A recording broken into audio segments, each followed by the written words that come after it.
in this bill, they're cutting Medicaid and SNAP. We have the left that tends to be more socialist and communist, and then we have the right that is more crony capitalist. Okay. The left wants to take your taxes and they want to distribute it the way they want. Yeah.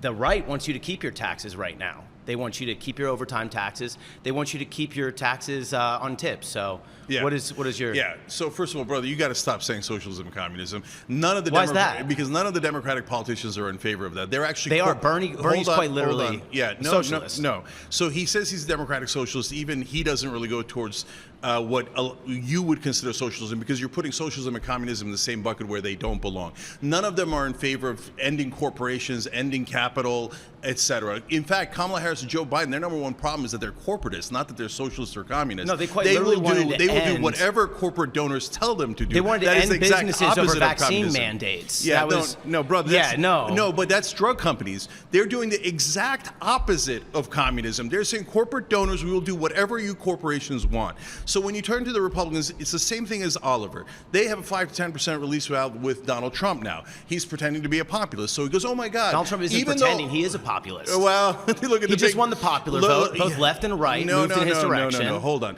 So when you talk about that bill, the budget bill, that is not big or beautiful. Well, it is big, but it's definitely not beautiful. Sure. The majority of the tax cuts go, of course, as always, to the rich, right? Right. But they put in a tiny release valve of, we'll help the middle class tips, a little bit on tips and overtime. Whether that even stays in the bill is a different question. How come every time a Republican's Here, in let me tell you a fact. I make more money and I spend less on taxes? Yeah, no, I'll tell you a fact. So what they do is they throw a little morsel at you, as Obama and Biden throw a little morsel on you for social policies, as we discussed earlier. But the overwhelming majority always goes to the rich. For example, in this bill, they're cutting Medicaid and SNAP by $1.1 trillion. Do you know how much is going to people making above $500,000 a year in tax cuts? $1.1 trillion. Okay? So they're literally taking from the poorest people and giving it to the richest people. Which is what the liberals have been doing forever. So what's the difference? How are they doing? So no, brother, what I'm saying is you're actually proving my point.